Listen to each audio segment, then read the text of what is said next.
Welcome, welcome, welcome. My name is Erin LeBeau. I'll be your MC for today, and I'm also the co-anchor of the Pix 11 News at 4 p.m. I can already sense and feel the energy in this room. It was hard to get you guys in your seats as everyone was talking, chatting. I know we're just all excited to be out, able to join and talk to people face to face, right? Are we sick of Zoom? Yeah.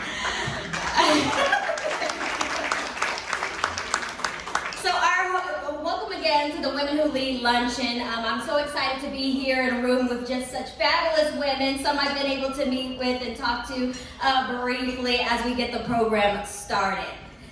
So our hosts today, the Tiffany Circle of Women Leaders, are a group of philanthropists who are committed to donate their time, their treasure, and support to the life-saving efforts of the American Red Cross. Now, if there's anything that we've learned in the last 2 years is just how important the American Red Cross is here in New York, across the country and around the world.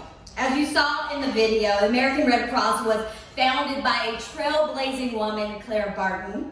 Clara was actually inspired when she learned of the Red Cross's humanitarian concept during a visit to Europe after the Civil War. She returned to the States and then began lobbying Congress for years and traveling the country to establish the Red Cross here. And guess what? That was 141 years ago. So we can clap for that. And since then, as many of you know, the work of the Red Cross has been vital here in America and across the world. Before, during, and after many disasters that we see, both big and small. Supporting military families and members and veterans, as you saw in the video, and teaching those life-saving skills that we all know of. How many have taken the CPR classes before? American Red Cross, yeah. And water safety, as well as providing 40% of the country's blood supply. As a recipient of a blood transfusion, I can tell you how thankful I am for that. Thank you. So during our time together today, we will learn more about the fabulous work of the Red Cross, and we will celebrate some truly remarkable women here today, entrepreneurs, philanthropists, who are all trailblazers in the spirit of Clara Barton. So let's get started by hearing from Dorothy Alpert, the president of Avis & Young, and American Red Cross board member, and the current chair of the Tiffany Circle of Women Leaders in Greater New York. Good afternoon, everyone, and let me extend another welcome to you. If you don't mind, I'd like to just digress for a second and give a special shout out to my colleagues from AY for being so supportive of this luncheon, and also my friends and colleagues from the industry for joining here today. Some of you might know that we originally planned this luncheon back in 2020. We tried again last fall. But in the interim, in between 2020 and last fall, what we did do is we pivoted to an online conversation series. We called it our Tiffany Circle Conversation Series. We hosted some wonderful speakers, including our own Red Cross board member and host of Banfield News Nation, Ashley Banfield, actress and philanthropist, Sharon Stone, Kathy Wild, president of the New York City Partnership, and that was just a wonderful event where we got to hear her view, and she heads this organization of CEOs in New York, so her view of what a post-pandemic New York would look like. And in addition, we had also Brad Kaiserman, the vice president of disaster services. And last but not least, and you'll hear a little bit from her later on, our national CEO, Gail Mcgovern. I don't know whether many of you were able to join us for any of those series, but they were just a terrific set of events that we were able to do to continue our touch points with our membership during COVID. I can't overstate how excited it is to see women in a room together, and such incredible women, and also to extend a special welcome to our honorees and we'll get a chance to hear from them later. Ariane touched a little bit on what the Tiffany Circle is all about, but I'll just say that it's a group of women that give their time, talent, and treasure, and it is at a giving level of $10,000 and above. I know we have quite a few Tiffany Circle members in the audience today, so if you wouldn't mind, if you're a member of the Tiffany Circle, if you would stand so we could recognize you, I would appreciate that.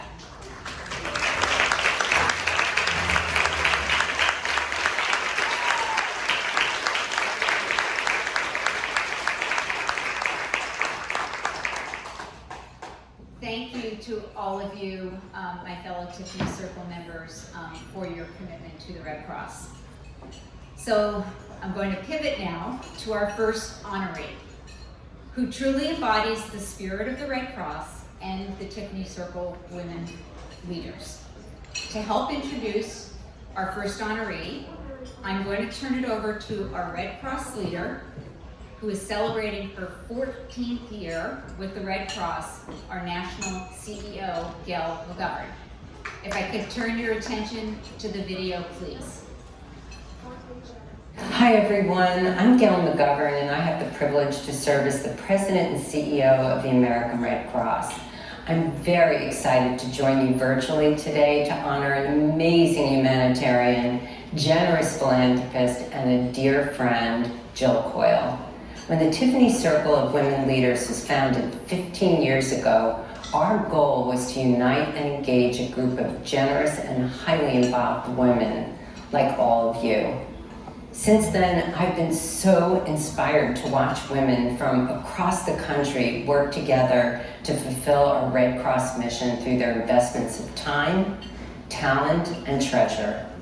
And it's hard for me to think of anyone who embodies this ideal more than Jill Coyle. Jill's spirit of service traces back to her time living in London, where she took an active role in supporting many worthy organizations, including the British Red Cross. While Jill's work with the Red Cross movement began in London, it continued and grew with the American Red Cross in Connecticut. She served as a longtime board member for our Metro New York North chapter, and she chaired their fabulous Red and White Ball. Over the years, Jill has engaged in just about every aspect of our mission, from donating blood to supporting our soldiers at Walter Reed to installing smoke alarms for families in need. And time after time, she stepped up to serve in a number of critical volunteer leadership roles. At the regional level, Jill is a former chair of the Tiffany Circle Greater New York, and she's co-vice chair of our Greater New York board. Nationally, Jill is a member of our Tiffany Circle National Council, and she chaired the Red Cross Global Women's Leadership Summit in Washington. She also represented the Red Cross at humanitarian forums with both the United Nations and with our International Federation in Geneva. And recently, Jill became the chair of our Metro New York North board. This is an incredibly exciting time for the chapter, since they just reopened their newly renovated headquarters and unveiled the Jill and John Coyle Blood Donor Center. This blood facility was only made possible through the overwhelming generosity of the Coyle family. And thanks to their support, for the first time ever, life-saving platelets can now be collected in the Greenwich area. Jill, for your outstanding leadership in volunteerism and philanthropy, and for your unwavering dedication to the Red Cross in your community, I am truly honored to present you with the inaugural Tiffany Circle Society of Women Leaders Service Award. Congratulations, Jill. I can't think of anyone more deserving of this recognition. And from the bottom of my heart, thank you for your tremendous compassion, leadership, and generosity in support of the Red Cross.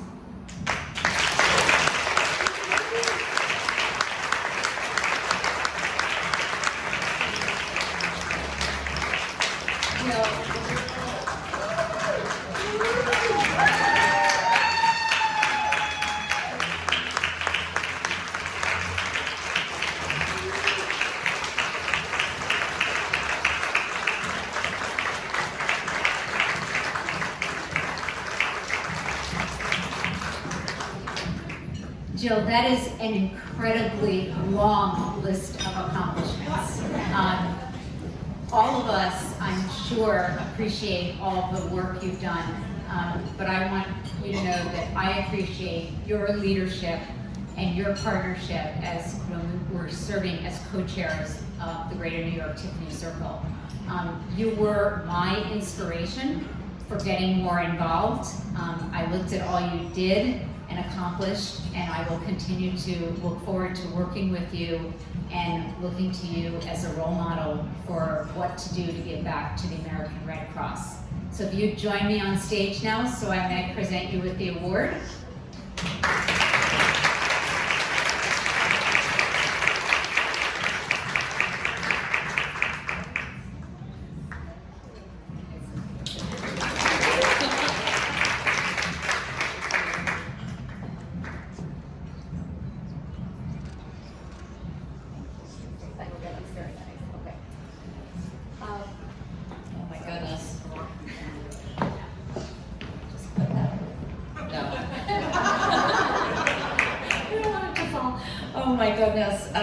Well, that's a little overwhelming. So they asked me to say a few words, but I know we're all here really just to hear from the Veronicas, so I'll make this quick. But a huge thank you to everyone just for being here in support of the American Red Cross, so thank you. Good grief, that was such a kind introduction. Thank you, Dorothy, thank you, Gail. Well, gosh, this is such a lovely award, and of course I'm absolutely honored and humbled to receive it, but I can certainly say for a fact that I get so much more out of my involvement with the Red Cross than I could ever hope to give. So, as Gail mentioned, I actually first began serving with the Red Cross a little over 17 years ago when we lived in London, and certainly its mission continues to inspire me today. Just to be a small part of this life-saving global humanitarian organization is truly an honor. I love that the Red Cross mission spans locally, nationally, internationally, whether it's seeing the Red Cross support our local community here in New York, like responding to the flooding in our region from Ida this past year, home fires like the Bronx fire in January, preventing disaster by installing smoke alarms like many of us in this room did this past weekend in Rockland County, supporting our local veterans and active military, and collecting life-saving blood. So, and that's locally, but then nationally, just knowing that the Red Cross is responding to national crises like hurricanes, tornadoes, wildfires, or man-made disasters, or being so proud of the international relief the Red Cross provides, like in response to the suffering in the Ukraine and supporting the millions of displaced people around the globe. It's just such important work. And with all of that, I can assuredly say that I grow as a person of empathy, personally, of empathy and compassion just by watching this incredible organization in action. And so I am incredibly grateful for that. So recently I was down in Washington, D.C., and a few of us in this room were down there for the Chairman's Council at the American Red Cross National Headquarters, and I was lucky enough to sit in on a few meetings discussing our international work as it relates to the war in the Ukraine. There are so many brave humanitarians literally risking their lives just to serve others. They are truly awe-inspiring. I suppose finally, on a more humorous note, I guess I should just be lucky that the Red Cross keeps me around as a volunteer, because every time I try and give blood, and I have my lovely Veronica beard jacket on, so you can't see my arms, but I honestly have the worst veins, and every time I give blood, it looks like a crime scene on the arms. But I do keep trying, because every time you donate blood, you can save up to 3 lives. So that's really important to remember. And we have a blood drive coming up on May 19th. So if anyone's interested in doing that. So anyway, thank you for this award, but mostly thank you to the Red Cross for letting me be a part of this incredible group of inspiring humanitarians. Thank you.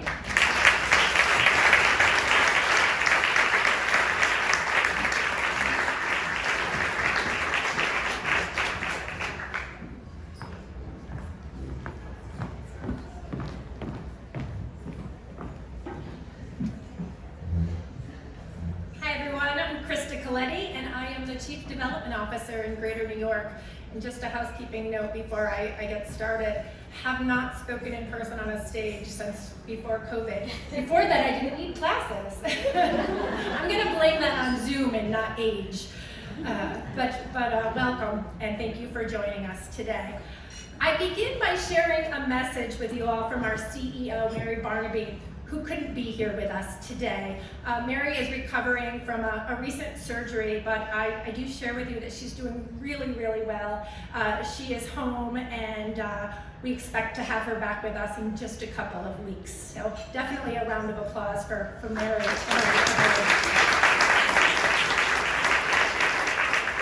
So first, Mary sends her sincerest congratulations to our amazing honorees, Jill Coyle and the Veronicas, for their many contributions. She wants to thank each and every one of you attending today, and so do I. Thank you. It really is thanks to the hard work of our volunteers and the generosity of our donors and Red Cross friends like you that we are able to deliver our mission every day. The courageous and resourceful Clara Barton stands as an example of how powerful women can be in making the world a better place through their talent, their time, and their treasure. And please make sure that you all take good care of yourselves so we can continue to take care of the rest of the world. As a Chief Development Officer, I also want to talk just a little bit about how your donations make such a difference in the lives of people across this city, across the country, and around the globe. The Red Cross is so proud that 90 cents of every dollar that is spent is used to deliver services to those in need.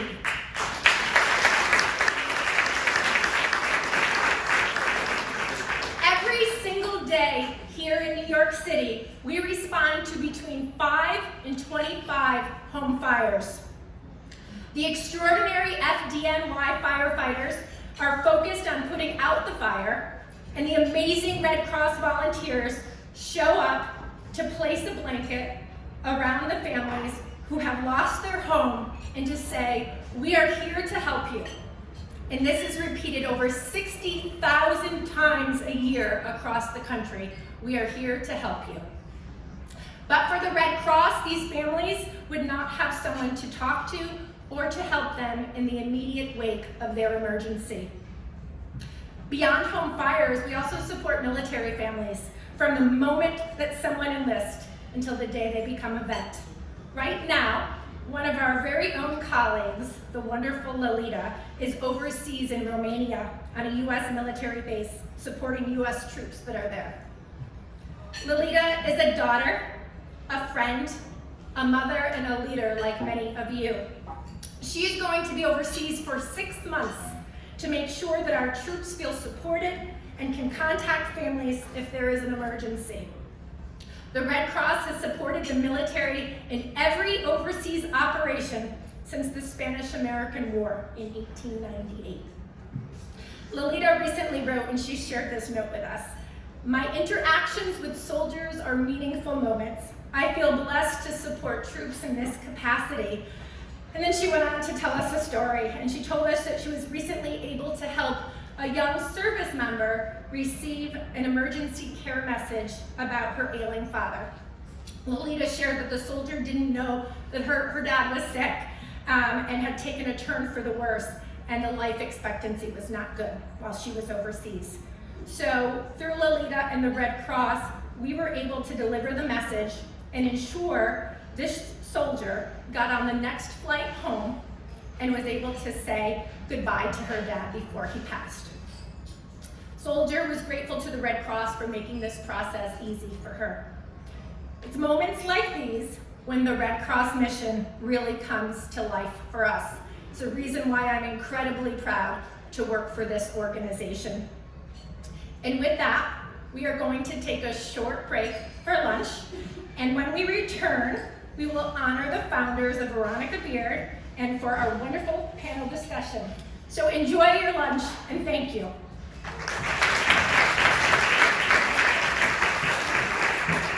and truly share my spirit of service. Having launched their label, Veronica Beard, in 2010, I'm wearing all Veronica Beard, by the way.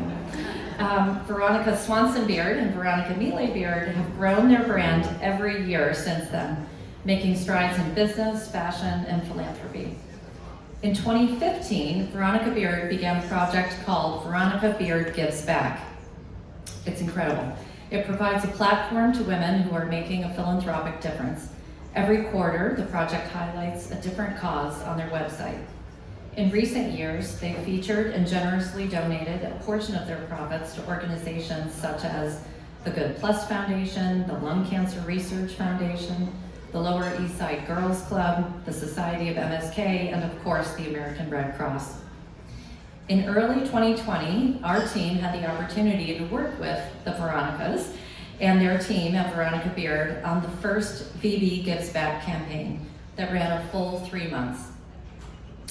One event that was particularly heartwarming was a Day of Beauty event they hosted in our New York City headquarters for military wives. It's incredible.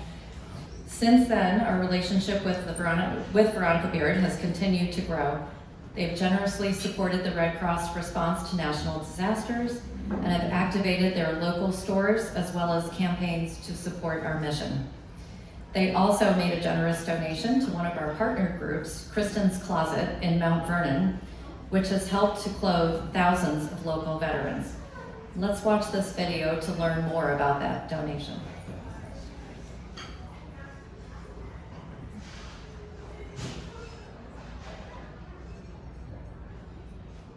We lost our daughter 4 years ago, Angelica Beard. When I heard the name Veronica Beard, and then I looked it up, and I said, oh my God, this is Veronica Beard, the designer. And in my grief, I had forgotten about that. I got goosebumps because this came out of the blue. We didn't reach out to anyone. And so when we heard that, for me, it was so overwhelming. And then I was so excited because we were just talking about the wonderful women veterans that were in this community because no one knew that we were here.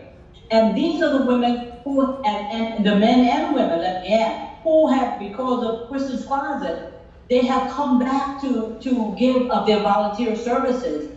Jacqueline ensures that we have water, juice.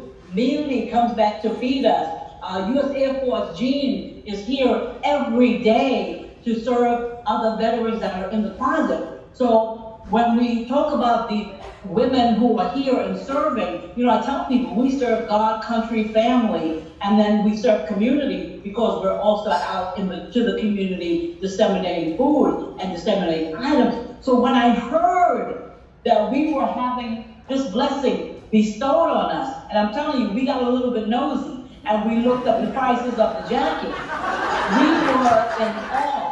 And I thought to myself, who better than to have these amazing jackets that we're finally being recognized, that Veronica Beard Designer has chosen to recognize the service of women who are often forgotten. Because when we go to the doctor, they assume we're picking up our husband. They don't think we're the veteran that's there for service.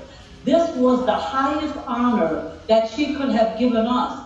And when we saw the Give Back program, that they're also out in the community, serving the needs of the people. Listen, doing what we're doing, the connection is just, and the synergy is just kismet and so on time. And we're just so elated. So elated. And I don't know if you can see it, but we have one jacket left right behind us. And so this has just been, it's been magical. It's been breathtaking. And I'm telling you, we are just so grateful. And we say again, thank you so much for thinking of us. Someone remembered the women better. Thank you.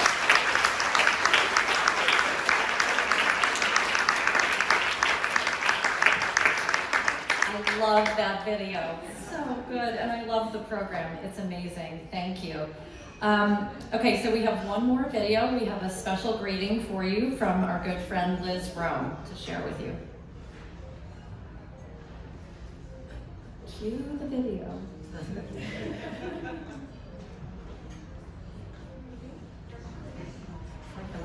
applause behind the curtain. Good afternoon, everybody. I'm so sorry that I can't be there in person with you, with the Greater Chapter of New York and my Red Cross family at this beautiful Tiffany Luncheon to celebrate the Veronicas. I am so lucky to have a friendship with the Veronicas that really grew out of my commitment to the American Red Cross. I've worked with the Greater Chapter of New York and internationally with the Red Cross for 15 years. But I've been never more inspired than when the Veronicas decided to make a commitment to the American Red Cross through their Give Back program. So today, I'm so thrilled to honor both Veronica Swanson-Beard and Veronica Mealy-Beard for their commitment to philanthropy and empowering women. So I celebrate you two beautiful women today. I hope you have a great day with everybody there, and just want to congratulate you on your efforts and your work to give back to the community, and especially to the American Red Cross.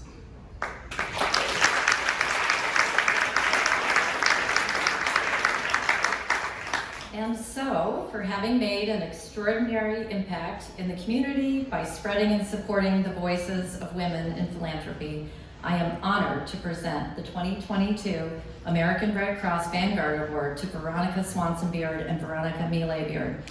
Veronica and Veronica, will you please join me on stage?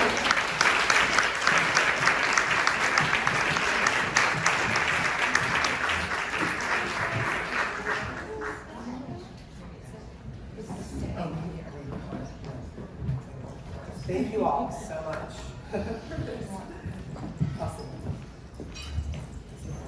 Our microphones. Oh, yes, it is on. Welcome. So we've already been chatting behind the curtain, the magical curtain.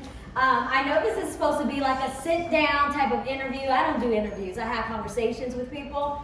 So I hope you guys are open to that. And then I know they have a mic in the back. I know the program said, you know, talk to them first and then Q&A. But I feel like this group is so great. If you feel led, you have something as we're speaking that you want to kind of them to expand on or talk about, feel free to step up to the mic in the back or throw your hand in the air or the mic up here, and then I'll come straight to you because I really do want this to be a conversation with us all. All right? Thank you. Everyone's good? All right, well, welcome. I'm so excited to sit down with you both. I want her energy spread all over.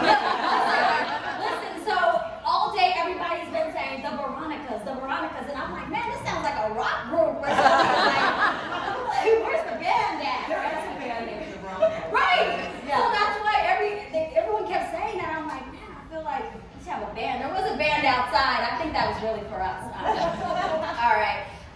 First of all, thank you both for being here. Thank you. Thank you for having us, and thank you for the incredible honor today. I mean, it's actually the most fulfilling part of our business. BBGB is really the baby of Allison Aston, who deserves all of really both of our awards. But it is the greatest gift to be able to give back. And we've, been so lucky to have so much success, and it's so important for us to pay that forward and to do what we can. And, we feel like we're really just getting started. And the Red Cross, our relationship started because of the fires in Napa Valley and Sonoma County, which is where my family is. And I called Al and I was like, we've got to figure out how we can give back and what we can do. And, all we ever have to do is call Al, and Allison will figure it out. So she immediately called the Red Cross, and this is how our relationship began. And it has been such a meaningful partnership. And so we're so grateful to all of you. Thank you for this sweet honor, and we're so happy to be here today. And we're happy to have you here. We want to kind of just first jump in. A lot of people in here are familiar with your brand, Veronica Beard, and a lot of people are wearing it in here in the room. But give us a little bit of the background, how this whole thing started for you. Either one of you. So you probably all know us as the Jacket and Dickie concept that we started. That was our first. So it's the Wonder Woman cape, right? You put that thing on and you are ready and you feel gorgeous, and if you look good, you do good. That's what we kind of live by. Veronica and I started with this Jacket and Dickie because they made it for men. and they didn't make it for women. I get emotional when she's on there and she's got the jacket, and I love that jacket works for every woman. We said to each other, every woman needs this jacket because they need to feel what we feel, you know? Giving back is that feeling too. And if you can make some other woman happy or help her in some way, help her get ready, you are solving a lot of what women are built on, right? We're built on our love for ourselves, for our families, for our work. And women do so many amazing things everywhere, especially those women veterans who are forgotten about, you know? It's this man's world, and so we stand for women at Veronica Beard.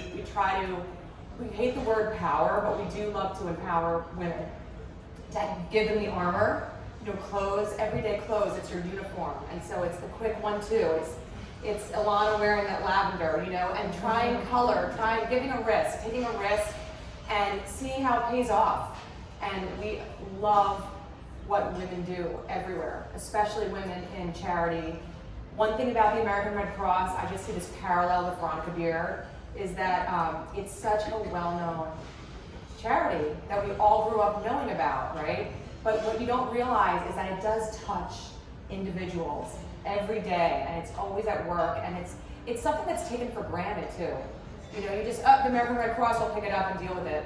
And it's volunteers, you know, and those are the people, they're not, you know, born and raised to be a cop or, you know, like they're educated to do it. They are giving of their time, giving of self, and there's nothing that makes you feel better than doing that. So if we can contribute through blazers or clothes, it's like amazing to see this full circle of what Veronica Beard is. It's not just a jacket and dicky or a clothing line. It's community. It's a sense of belonging and a sense of doing good. And a sense of purpose, especially with the American Red Cross, for someone who covers a lot of tragedies, you know, across the world and the country. When you always hear at the end, like a family was displaced, but the American Red Cross is helping them. You know, we take that for granted, but we don't realize that it is people who have families, but they're giving of their time and resources to make sure those who have lost something have something and feel loved, you know, in the midst of their loss. I know she described you as yin and yang behind the curtain. So a lot of us want to know, what personal qualities do each of you kind of bring that makes this partnership kind of work together? Well, I think a big part of our business is the fact that there's two of us and that there's two perspectives and one vision for this brand. So I think, you know, refining the product, the perfect dress or the perfect jacket, thinking through the branding of our business, what we care about, all of those things. I think that it multiplies a lot. And I think we're singular in that way, that there isn't very many other brands where there are two female founders thinking about how your pants should fit, how your jacket should fit, the length of your dress, all of those things. And Veronica and I are in every design meeting, every fitting, obsessing over what you're wearing, why you need it, how it fits, how you look, all of that. I have a fashion background. I went to Parsons. Fashion is what I've wanted to do since I was 4 years old, like taping Wonder Woman costumes onto myself. So that's a dream come true. You know, I think we are very yin and yang, and we always joke that today we were wearing the same outfit, and she texted first, so she got to wear it. but hold on, I have to fight into the red leather, you know, suit for so long, and so I was like, Red Cross. It's mine today. It's on theme. It's on theme. I knew you were thinking of wearing it because the Red Cross team. But no, it is. We are yin and yang. I think we look at everything twice. We're obsessive over so many things in the best of ways. Sometimes probably not the best of ways, but and we're just, you know, we've created a sisterhood, the two of us together. We're married to brothers. That's how we have the same name. We've created a sisterhood together, and a sisterhood within our company, and a sisterhood with our community and our customers. And I think what's awesome is that community of women who, we always talk about our campaign is Make It Happen, and it's women with that ethos of making it happen, who are believers, who are doers, who, you know, are movers and shakers and changers, and that's amazing when you get women in a room who feel that way, anything can happen. And ladies, I already asked about the red leather, if this was just a specialty item for her, but she said it's part of the collection. Yeah, you can buy it now. I'm looking out for you. I'm looking out. The Red Cross.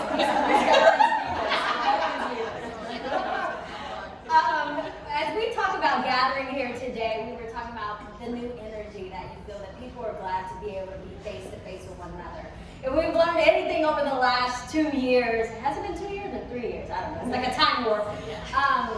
We know that people have had to pivot. We hear that word a lot. There's been a lot of challenges. What challenges have you faced in your brand and in your business? We thought we were going out of business a couple years ago because we're for the girl who goes out and gets stuff done, and we were all staying home, which is very depressing. Right. Club quarantine. Yeah. We're sitting on the And when Veronica and I designed, she was being very sweet and nice because we really fight it out. We have to be together, collaborating, and everybody has to be in the office together. And this was this, how do you do a fitting remotely? You know, it's like you're doing it on a form, it's not a real body. It was very, very hard. And we changed up a couple of, you know, we didn't do this red suit, we did sweats. Veronica beard sweats that you could wear to a cocktail party, but they were nevertheless sweats. Athleisure. We like to call it athleisure. So we did have to pivot, and we had a lot of inventory we had to get rid of, and we had employees that didn't want to go to work and, you know, to go to the office, and we had to, you know, who knew there was going to be this whole mental challenge, right? It wasn't just about not going, but maybe you lived alone and you were lonely, you know, and it was like, oh my gosh, like so-and-so could be suffering and we don't even know about it, you know. We had a lot of kids and we were home with them and it was chaos, but for others it was lonely. So, so many ways that you had to pivot. And then the pendulum swings and then you're back and we don't have enough inventory, and so you're, you know, and people are going back to work, and so then they need these suits and they need, you know, all this dress up again. So, and just little anecdotes like God bless stores in Dallas because they shopped and they didn't close like we did up here. So, you know, there's always, you know, a silver lining. And, you know, a lot of people moved, and so we opened up in Palm Beach, and so, you know, it really affected rent prices and where we're opening stores and how we're managing it, and from a human level to a economic level. Did you have some of your staff that, we know a lot of people were working from home, did they have to kind of transition to that type of lifestyle? We did. So we went, we were fully remote, but we were very set on coming back together. And so if we went out of the office in March of 2020, we were back in sort of a little bit over the summer. And then in the fall, we came back. And we've been back, we've been in the office. We work. Right. We're, you know, we need to be together and we need to, it's like, you know, the magic happens at the water cooler. It's the small conversations, it's not Zooms. I can't stand a Zoom. Like my creativity is like, when I get on a Zoom and I can't even work it anyway. But it's you know, being together, and I think that that's such an amazing part of living through the last 2 years. Now you have this incredible appreciation for gathering, for seeing your friends, for traveling, for, you know, wearing a great outfit, for going to a new restaurant, whatever it is. You know, it's like you don't realize how much, you know, you love your health until you've been sick. You know, so it's been, there's silver linings. And we've learned a lot running a business, but I think we'll make this better business. Speaking of your business, I know for some people it's probably not easy to work with family. You guys make it seem seamless, but you also have individual families. 5 kids, 3 kids, working around the clock. For people out there who are interested in being entrepreneurs or kind of trailblazing, setting some type of new path in their life, what would you say about work-life balance, and how do you make that happen? There is no balance. Ever. I mean, I love that question. We get it as a woman, you get that question every time we're interviewed. How do you keep it balanced? And it's like, the balance changes almost like every 5 minutes. So there's no balance. When we're doing great at home, we're feeling like we're not doing great at the office, and vice versa. And so there's none of that. But I think, for us, the fulfillment that we get, having this business, running this, watching it grow, being around amazing, inspiring people that we work with, that we get to meet on the road, that really fulfills us. And I think our kids really respect and appreciate that. Our husbands really respect and appreciate it. So we've been so lucky that way, and we are family. I have 2 sisters, and my mom's one of 4 girls, and so women were just what I was, around growing up. And Veronica and I are sisters. We're not the same blood, but we are sisters, and we act like sisters, and we fight like sisters, and Fight over outfits. They're wet. And We protect like honesty. sisters. Yeah, of course. And we have that honesty and that intimacy that's crucial to have a business together.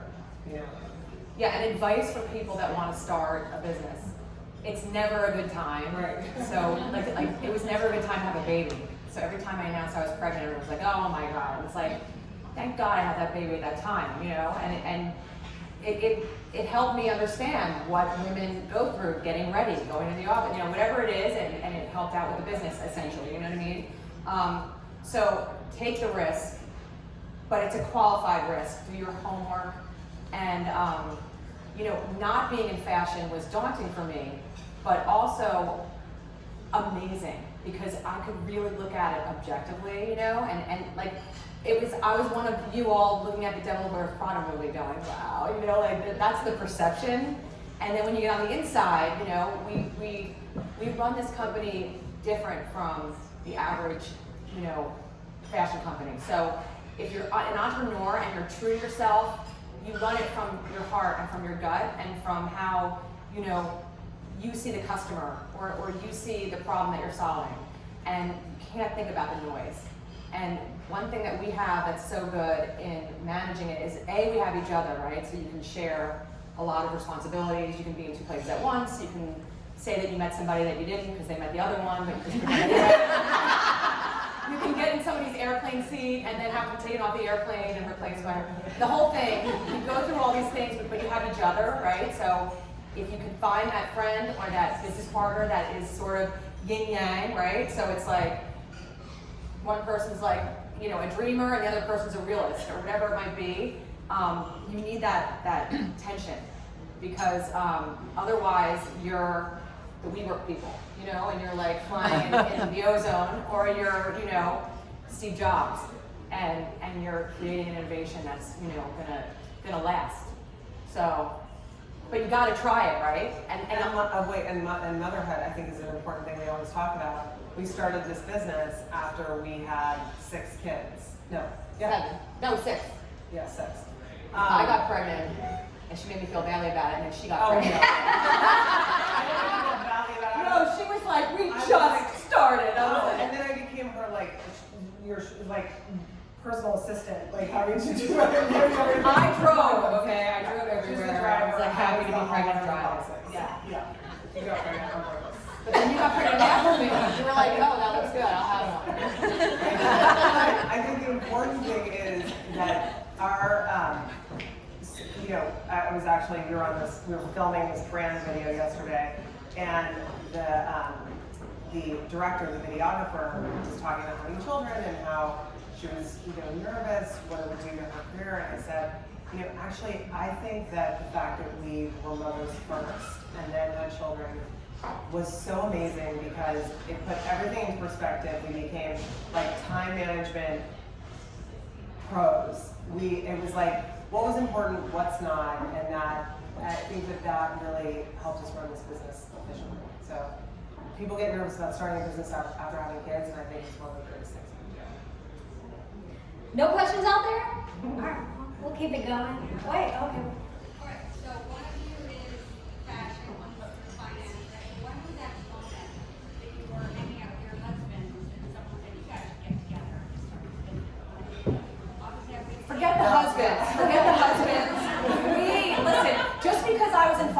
didn't mean that I didn't love fashion, right? And Clearly. I wanted to, you know, shop. We were both crazy shoppers, you know, and we're also product junkies, and we were constantly talking about, what if we could do clothes after pregnancy? No, you don't want to keep that stuff. What if we could, you know, import these handbags from Europe and, like, you know, there's a currency, you know, difference and we can make money on that. Nah, like we were just always thinking about. Well, and I also think too that we get pigeonholed into, I'm the, you know, fashion background, she's the finance background, but actually it's ebbed and flowed so much. Like we've learned from each other so much, and you know, Veronica's become an expert in fashion, and I become an expert in business, and you know, so it's actually. It is part of our story, but the true story now is we're sort of you know, generalists. Yeah, I mean, and we're creative directors, right? Like we're like, no, it's got to fit this way. Like just because you're not classically trained doesn't mean that you don't know how to dress like in it. Like that skirt's not sexy, that's frumpy, you know, or you know. The pockets on the jeans, why do they make them so high? Because it looks like your butt is lower. Let's move them down and make the butt look high. You know what I mean? Like, we literally talk granularly about hailing a cab and showing skin, and like, who wants to do that? And like, what's the age of the girl that wants that? You know, like, we talk about girls with boobs, girls with butt, you know, like these kind of things. So that kind of talk we always had. You know, we were always thinking like, what's the secret sauce behind? As I said, like the iPhone. You know, he didn't even know how to do the software part, and he didn't write code, but he knew what it had to look like, and the functionality of it, and what the purpose it filled in our life, you know? So true entrepreneurs talk like that. And we were always, I mean, before, you know, we didn't start, we met, the first night that we met was in 2002, and we started our business in 2010. So we had 8 years of a lot of family dinners and a lot of cocktail parties and everything where Veronica and I would be in the corner talking about that bag or that shoe or that dress or what designers we loved and all sorts of stuff. So there was a lot of conversation before. And when we shop together, it's a different kind of shopping. You know, it's like, you try that on, take a picture of that, I'm gonna get this color is so bad. Like it's constant, like, right? Like product junkies, you know, and like she always ends up getting suckered into buying all this stuff, and I was like, nah, I'm gonna wait, you know, and she comes out with all these bags, and I'm just like, sucker. But that's part of, you know, like what made her buy that? Like I'm thinking, you know, what did they do to advertise to you and make you buy that? Pull the trigger, you know what I mean? It's not hard. Any other questions? I do have a. Oh, wait. Sorry. I followed your rules and stood at the mic.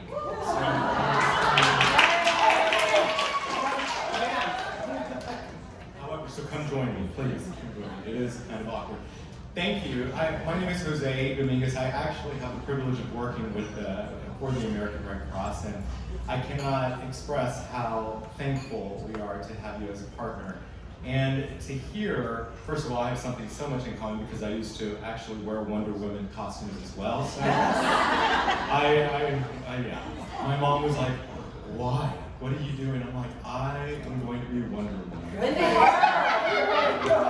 did. So yeah, it was great. You spray paint to paint those little cups. Yeah, it was amazing. And I even had a whip. Oh, not a whip. What is it called? Sorry, my dad. A lasso. A lasso.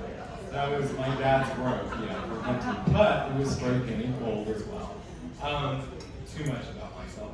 But I do have a question. I used to work in fashion after college here in New York City for a big fashion house called Chanel. And I have to tell you, there was so much Chanel in this room. I love it, by the way.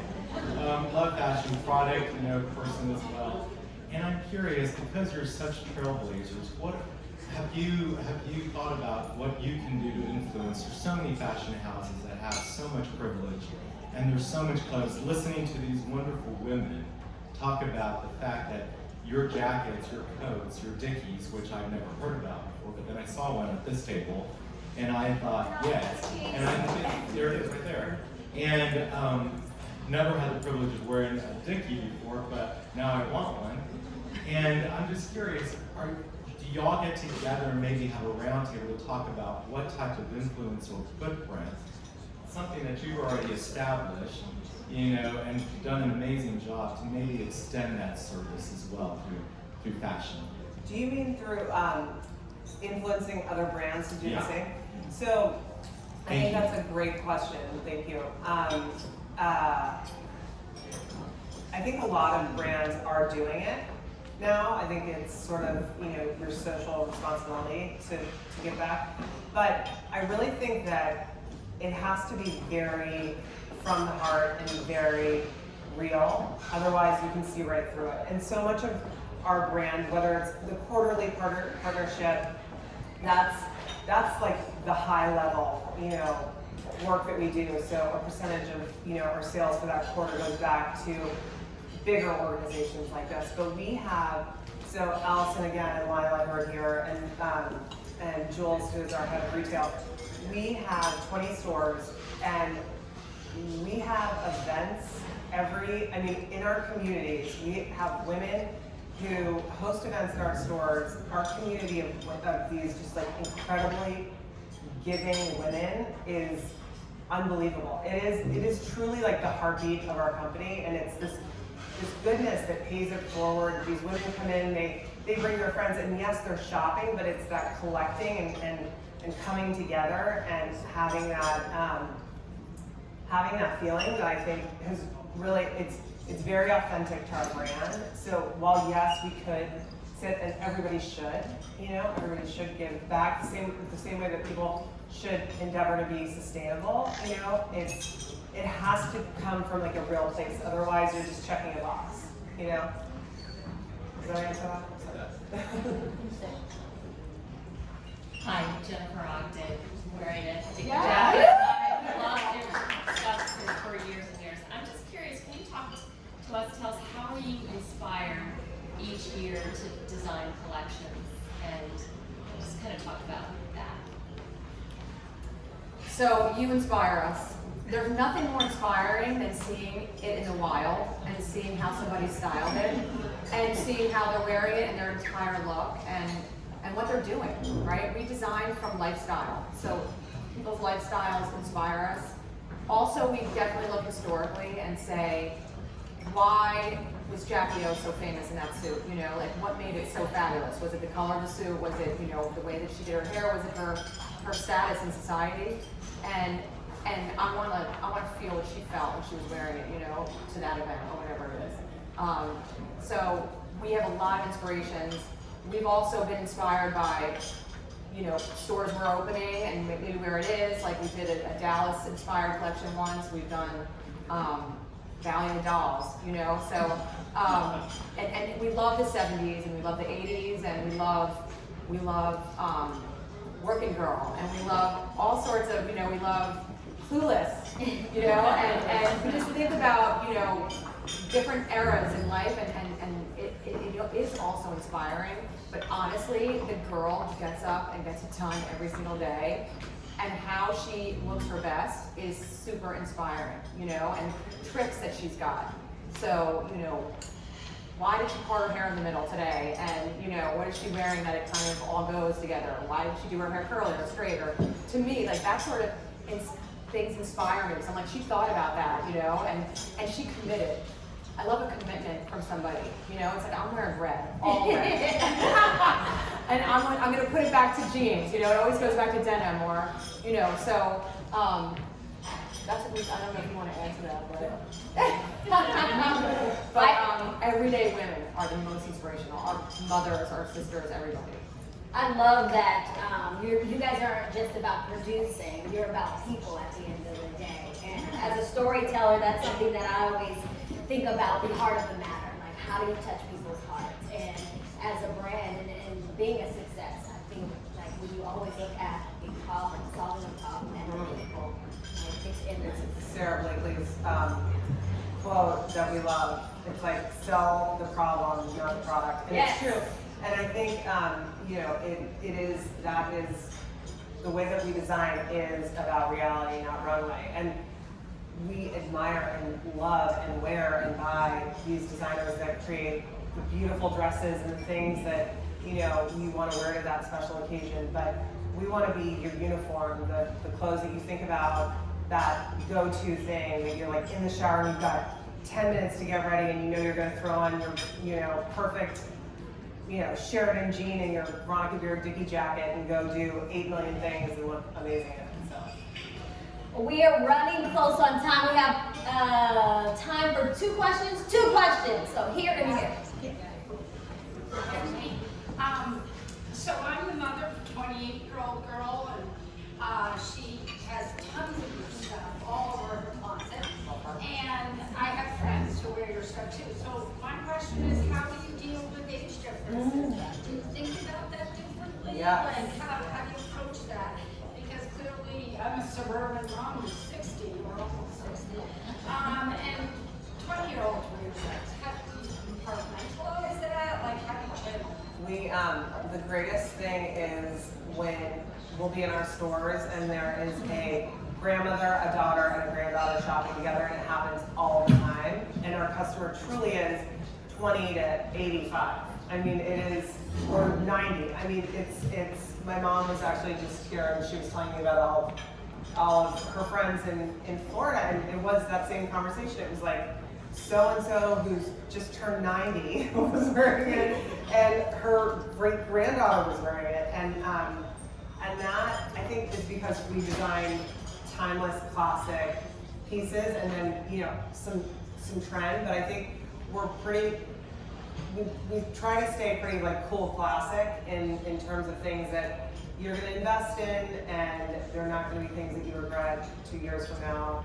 I love hearing you both wear our things, and we think about it we think about all our dresses. So, our line plan is, call it 20 dresses and 1 delivery or something like that. And we think about, we need this percentage to be for that customer who's 20 to 35, and this percentage for the middle, and this percentage for the end, and it's great, and we nail it. And we also have inclusive sizing.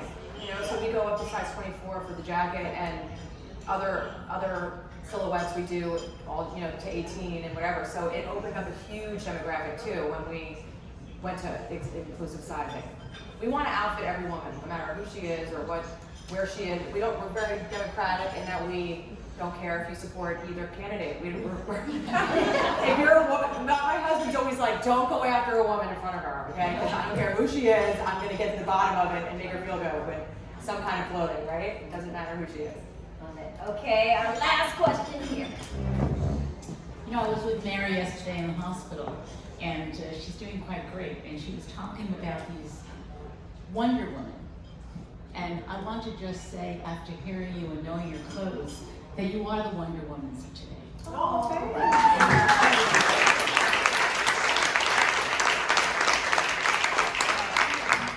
Because I'm much older than you. I'm going to be 82 tomorrow. You have the best outfit. You walked over to our table and I was like, God is an inspiration for a collection of You're Wonder Woman, you're chic. Yeah. Well, I'm chic and I'm old, but I also wonder how we inspire other young girls to do what you're doing. It doesn't matter if they're in coding, if they're engineers, if they're doing something wonderful in fashion to help women look better. How do we do that? We really have to get to these young girls to give back and to inspire and to grow and do business as you are. Wonder Woman. Through example, right? Through your actions, and we can hopefully amplify the message, through, charities, through everything that we're trying to do, through you. It's word of the mouth. We feel our customer, our community has grown that way, But we're actually working on a campaign. So one of the great things out of COVID is that our denim business exploded. And people were wearing jeans because everyone was so much more casual, and you weren't going to events, and you weren't going to work and all those things.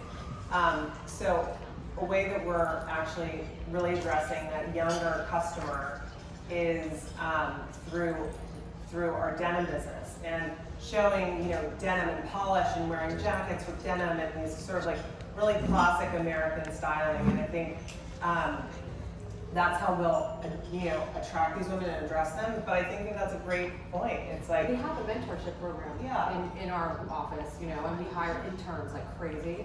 So, But I think that starting a business, when you're young with an idea and really like having that portion of your business or that part of your business giving back, I think thinking through that from the beginning is something that we should, really talk about and work more on. But again, it has to be authentic, and it has to be because they want to do it. You can sort of lead a horse to water, but. yeah. Well, on behalf of everyone here in the room, we want to say thank you for your purpose, your love, your insight. The Veronicas! You can get the red outfit soon.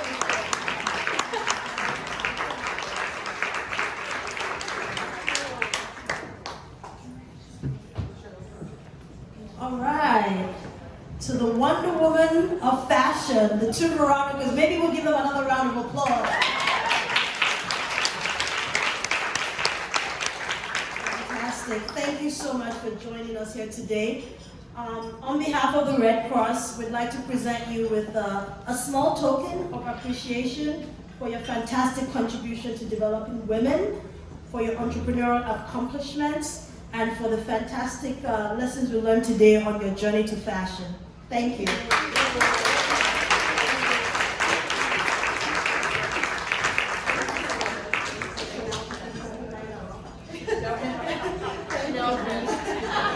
you.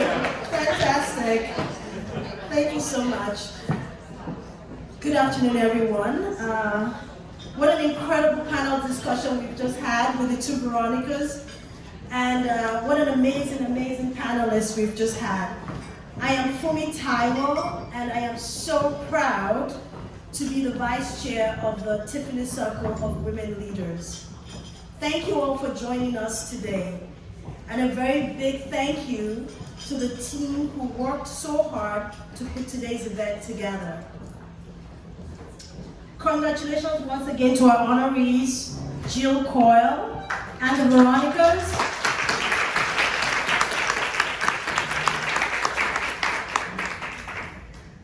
I joined the Red Cross a few years ago, first as a member of the Young Professionals group. Similar to the Tiffany Circle, the Young Professionals were focused on funneling our collective energy into supporting the mission of the Red Cross however we could. I firmly believe there is always someone that can be helped, and there's always something one can give in time, in resources, or in donations. And so I find my involvement with the Red Cross and the Tiffany Circle of Women Leaders to be so gratifying. Together, we make a difference. During the pandemic, the Red Cross has continued to deliver services as when our community needs us. We know we must be present. And so we're asking you today to help us continue to be present. The Tiffany Circle of Women provides an opportunity for women to come together for the greater good. We have an exciting new program. We're launching this June. It's called Clara's Council, where we will partner with women for mentorship and for service opportunities. If you're interested in learning more about the Tiffany Circle of Women Leaders and Clara's Council, please speak with one of our Red Cross members or complete the card in front of you. If you look on your table, you'll find cards that you can complete. We ask you and we encourage you to do so. I also ask you to consider making a pledge today to support an organization that is part of the fabric of our country for 141 years.